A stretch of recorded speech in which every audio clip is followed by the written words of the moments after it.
It's a big week for Cheryl Yu at the Jamestown Foundation. So happy to have her on the show today. She's done an absolutely groundbreaking report on the United Front Work Department and how Beijing, as the Bureau's readers know, I've covered how these community groups are leveraged around the world. But Cheryl has done tremendously groundbreaking, data-based, and deep research showing these networks across the Western world. So, Cheryl, just to start with, can you talk about how many organizations you identified from the United Front, and how did you identify them? So first of all, Sam, thank you for having me on the United Front network. If you're talking about the report, it would be like 2,000 plus organizations, including almost half of them in the United States and around 600 of them in Canada, and also like 400 and 300 in the United Kingdom and also in Germany. But besides that, we have also seen United Front organizations in other countries, including like 100 plus in Taiwan, like around 80 in Mexico, and also a lot more in Europe and other countries. So that would be the big picture. But here, from this report, it would be like around Right. So 2,000 plus, more than there's 2,000. many more around the world, Right. but can you talk about, from my understanding, no one has identified, you've picked four countries for the purposes of this report: United States, Canada, Germany, United Kingdom. First of all, why did you focus on these four Western nations for your research in this Jamestown report? Right.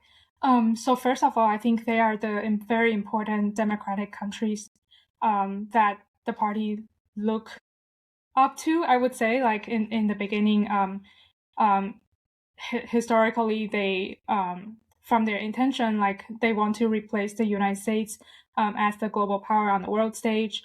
And for other democratic countries like Canada, Germany, the UK, it's also like influential democratic states. And I think the reason why we are starting with these four is that if we're able to explain what the PRC is doing in these countries, ideally or hopefully things could be different if the United States and Canada, the UK, Germany make some type of policy change. Hopefully, that would So, what affect should people the rest of the world. understand in terms of what United Front groups are and what is China's grand strategy? You've said that Beijing wants to take over the United States' role as sort of the leader of, we hope, the free world. If Beijing is leading, it won't be a free world. So, how are they using these groups together in their grand strategy? Right. So they start with building relationship with organizations and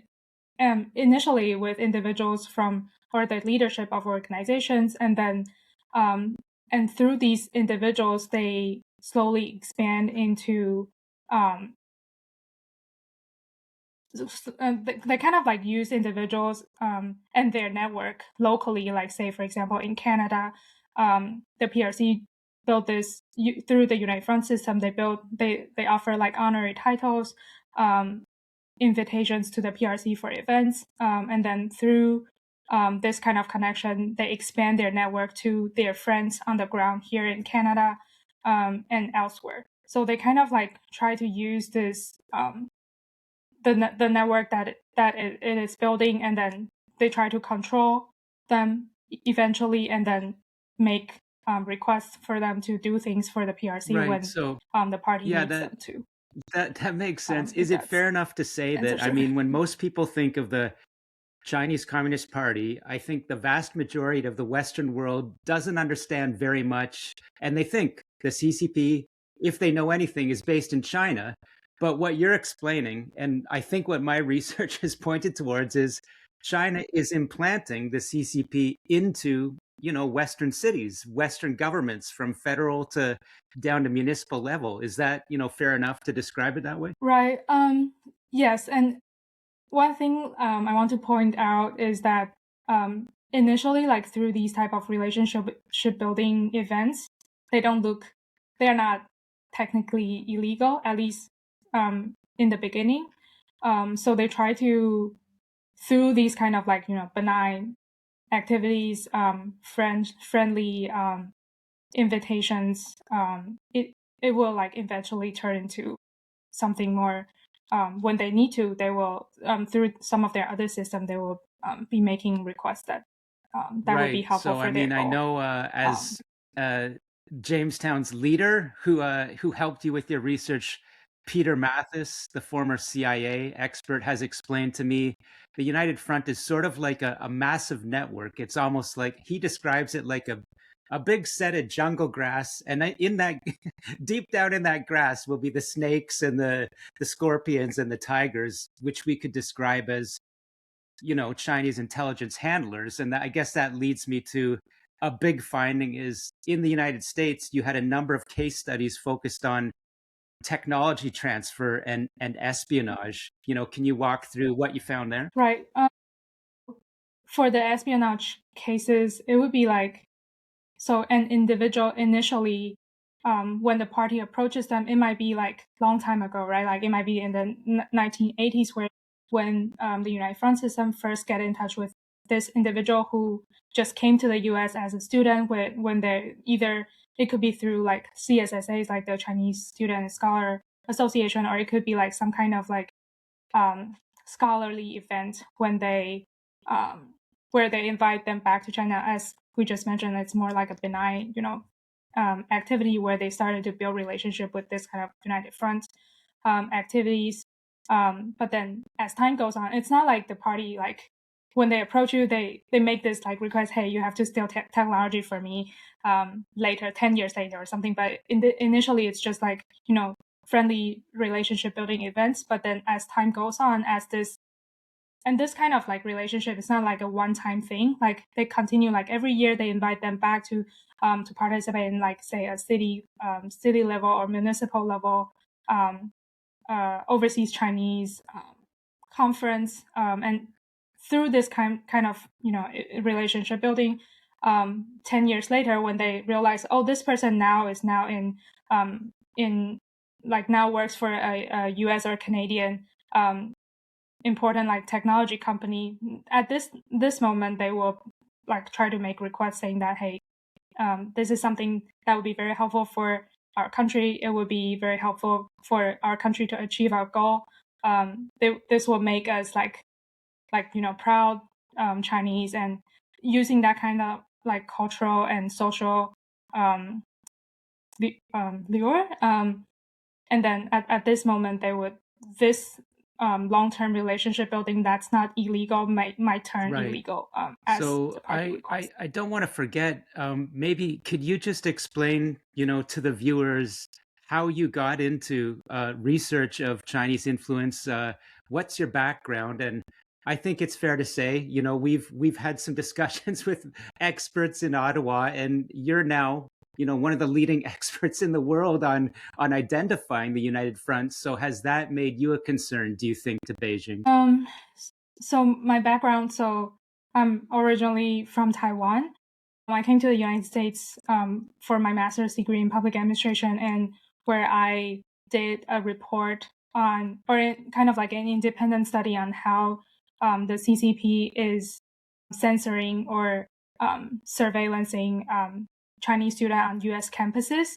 At the time, I tried to like reach out to as many Chinese students as I can through emails and trying to get their response and see how they are feeling about CCP censorship overseas. And that's how I kind of like got into working on like United Front related stuff. And then I joined the Victims of Communism Memorial Foundation, where I met Peter, where I get to started to like compiling list that's like United Front system focused. And so I think so one of the other questions you mentioned earlier, I was not able to answer earlier, was that this data set of over 2,000 organizations started initially with lists of, say, CPPCC, the Chinese People's Political Consultative Conference list of overseas delegates that we put together. So every year they invite like, I think maybe 30 plus, different very by year, but at the national level, they invite these people to the PRC every year to participate in their 2 sessions, which is their important event every year. And then, so we started to compile this list, initially focusing on CPPCC, which is they directly say it's their Unite Front organization, and then later expand to some other also Unite Front system associations, for example, OCAO, like Overseas Chinese Affairs Office, where they also had advisors where they invite overseas Chinese individuals. And that's also like list and list and list of people from around the world who are the party targets, I think, where they think they're important and they have this great network that will be helpful for the party to expand their reach overseas. And that list just kind of like expand and expand because the Unite Front system is not just CPPCC, but also like OCL. There's also the friendship associations, the exchange associations, and Overseas Chinese Exchange Association. And so that just kind of expanded into this database of like of organizations and individuals. That's very, I think, kind of to a certain extent concerning for democratic countries. And then back to your original question, does that make me the target? Is that the question? I don't know. I hope not, but I think like in many ways, it's still very important for the cause to help or to help countries understand the CCP's intention, and that's why we put out this report eventually. Originally, I don't think I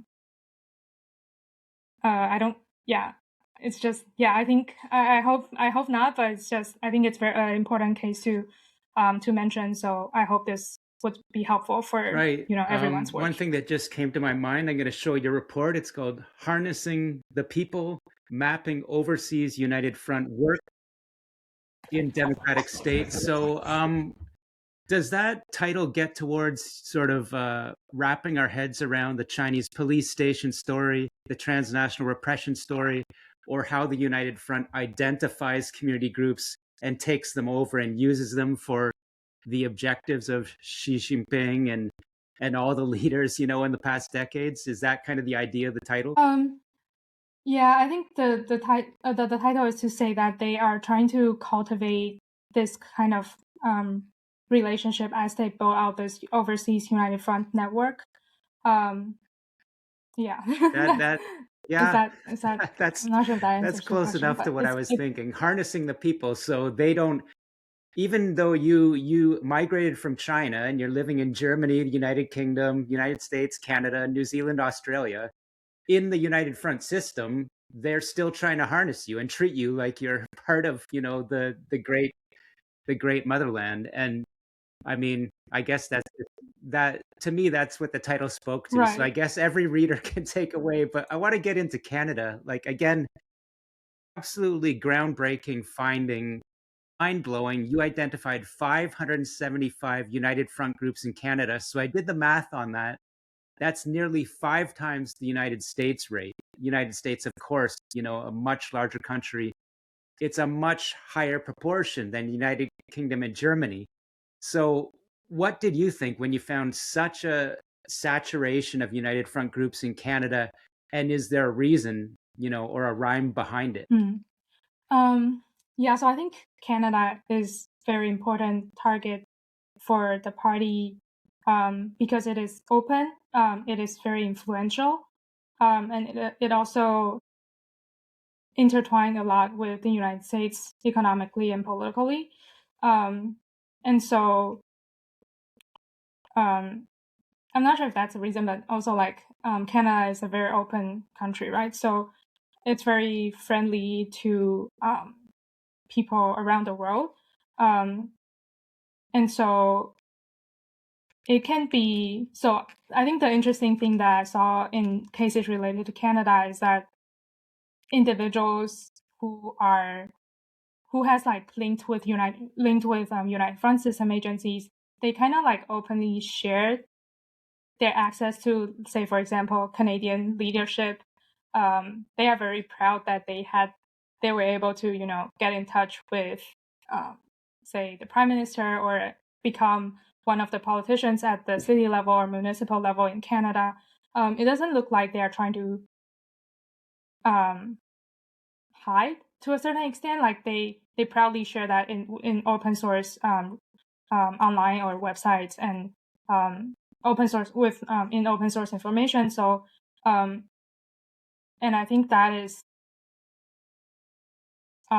it needs to be I think it's very good that Canada is like, very open and welcoming for a lot of people, but at the same time I think it's also important for like open democracies to consider whether to understand actually the parties to understand the party's perspective when they are building this kind of like network here in Canada. Right. And so when we think about, again, almost 600 groups in Canada, 900 in the United States, and you have said, I'm going to read a quote, the United Front groups are used, here's the quote, to facilitate technology transfer, government influence, transnational repression, emergency mobilization, and criminal activities such as human trafficking and money laundering, end quote. So this is coming from a very data-focused investigation. And to me, this is shocking, this statement. So how would you explain to the viewers that don't know anything about these supposedly community organizations, how could they be involved in state-linked criminal activity, in our countries? Right. Oh, wait. So first, I want to mention that I'm not saying that every community organizations on the list are doing illegal work, and I'm not saying that every individual or member of the organization is doing things like that. On the method wise, it's like the leadership of the organization might has like a very explicit connection with the party. So because of that connection, either they are the advisor or they have meetings with Unite Front linked officials. We include them as part of the Unite Front system because that's how the party views this network.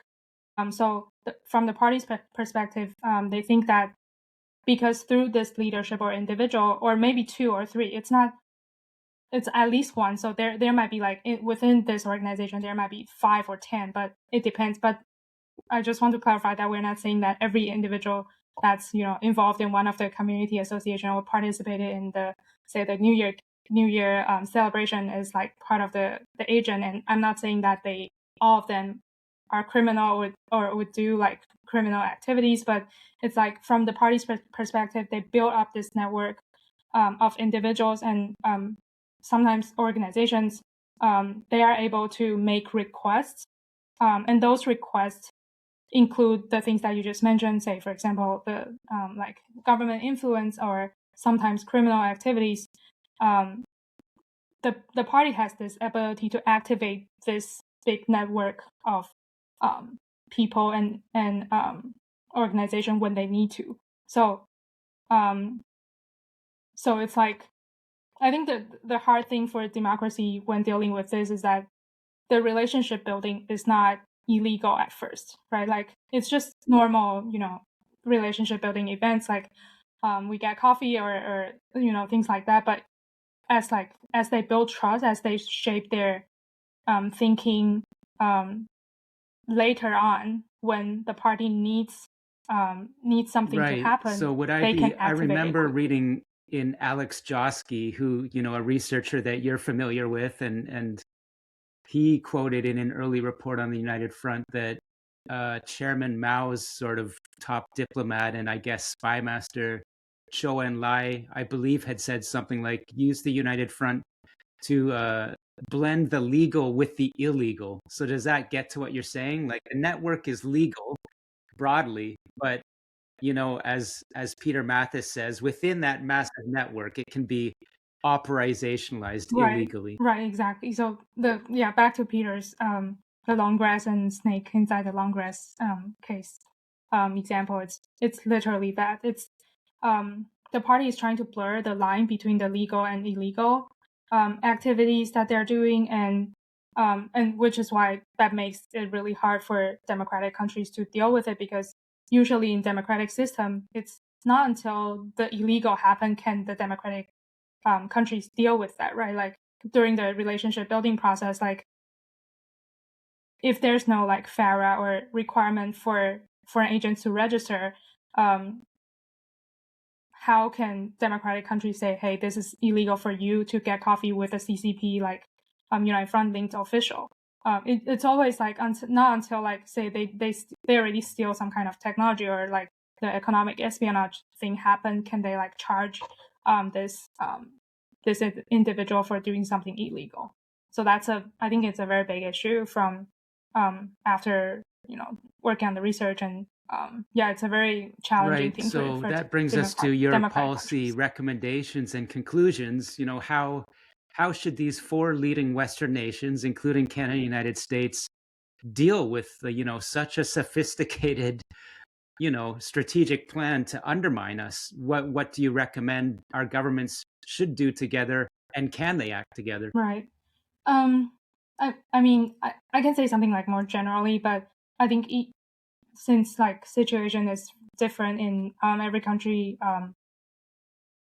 country like individually need to act on things like differently. But I think generally, I think transparency is the most important thing. So for example, FARA, I just mentioned the foreign agent in the US, it's the Foreign Agent Registration Act, and I believe in Canada there's also the Foreign Agent Registry On the way. which I think it's on the way. Some of the yeah, No, we're still if waiting that's for correct, like correct implementation. me if Yeah. I'm wrong. Yeah,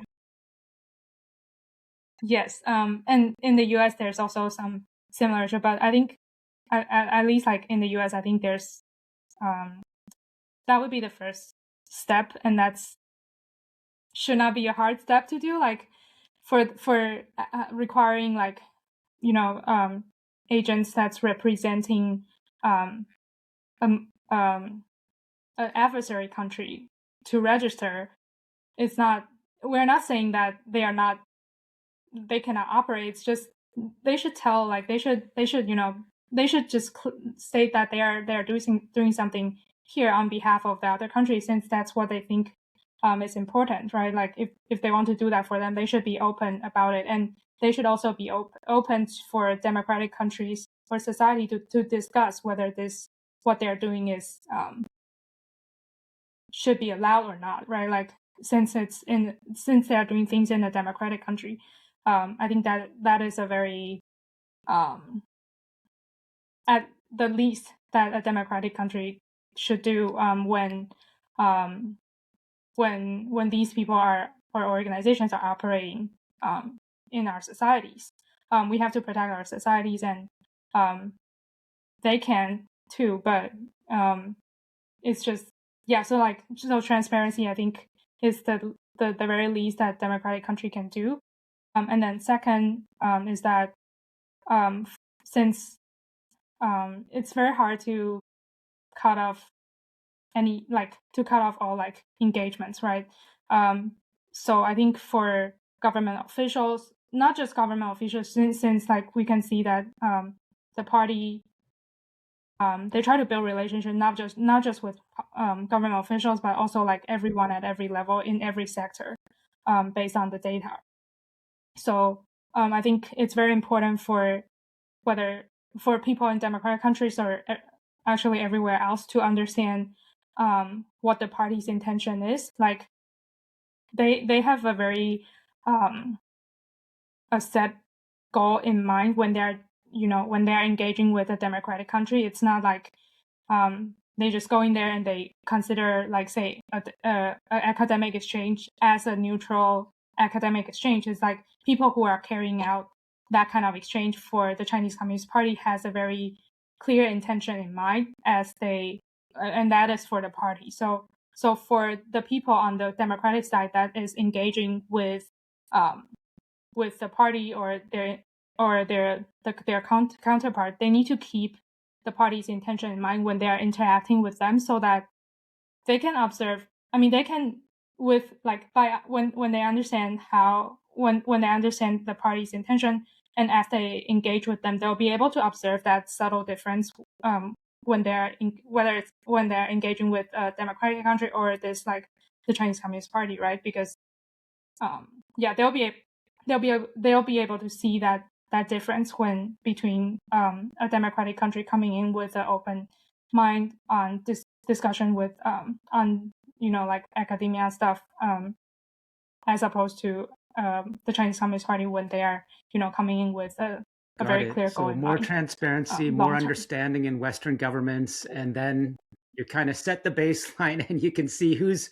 If you're in a United Front group, it's not illegal, so you should be fine signing that register that you have some dealing with foreign officials, and if you're not doing anything wrong, great. If you don't sign the register and you're doing something wrong, okay, we should focus on you more. Right. Yeah, it also like for the foreign registry, it also shows. So now, say for example, now we have this list. When we require them to register, we can like see the difference between the groups that are willing to register and those who are not. The one that registered needs, since they already registered, right? They need like close monitoring. But what about the others that are not registered? Like, what's their intention behind it? And that's when the like law enforcement they'll be able to like okay, so more into that. One more thing I want to talk about, and thanks so much for your time today. Again, I everyone, you can find this report online. I'm going to report on it a few times at the Bureau. And you mentioned a case that I've covered a lot at the Bureau, the Linda Sun case in New York City. And just to paraphrase, the way you raise it in your 50-page report is the Linda Sun case involving the United Front has risen to a high visibility in court level. But I think the way you put it is there's probably a lot more cases out there in the United States involving political influence that haven't. So could you speak to that? And I'll just say that, look, at the Bureau, doing a deep dive into Linda Sun case records, I found that a person who was allegedly a leader on a known New York United Front Work Department linked group was also a top aide for Congresswoman Grace Munn. So that Linda Sun herself accused, to rehash the case, a top community liaison outreach in the Asian community for Governors Cuomo and Hochul. And the allegations are her and her husband were sort of getting paid through bribes and money laundering through these United Front community leaders. But there's two people, two staff connected to top government officials in the U.S. implicated. So what would you say about the Linda Sun case, and more broadly across the United States? Yeah, I think to a certain extent, I think the Chinese Communist Party has been successful in a certain extent to build out this relationship either through the local organizations or individuals with, say, journalistic background. At least that's what we see in the case of New York. So Linda Sun is one case that was reported. There's also Winnie Greco, who was another case that was also in the news. I think she was also she's also like the Asia director or something for Eric Adams, the mayor of New York. I think she was let go after some incidents happened, but so yeah, they're just two examples. I think they're in New York itself. We have seen more. A lot more. And similar. We've talked about three already. Three staff members indicated in the Linda Sun case, so it could be more. Yes, could be more. We did put together, a list of individuals that we think is concerning a little, based on, and that is all based on their interaction with the Chinese Communist Party and their affiliated agencies and on United Front linked agencies. And in New York, we have put together like a list of like more than 20, I think, individuals that looks concerning. And that list, it was put together a few years ago, but I think that it includes Linda Sun and also Winnie Greco, and there are some other ones could be concerning, but again, because they are not illegal, usually in the first during the relationship building process, it's hard to say to say directly that hey, they all need to be charged or something until they do something that is beneficial for the party or directly illegal that crosses the line that a democratic society has. So that's New York.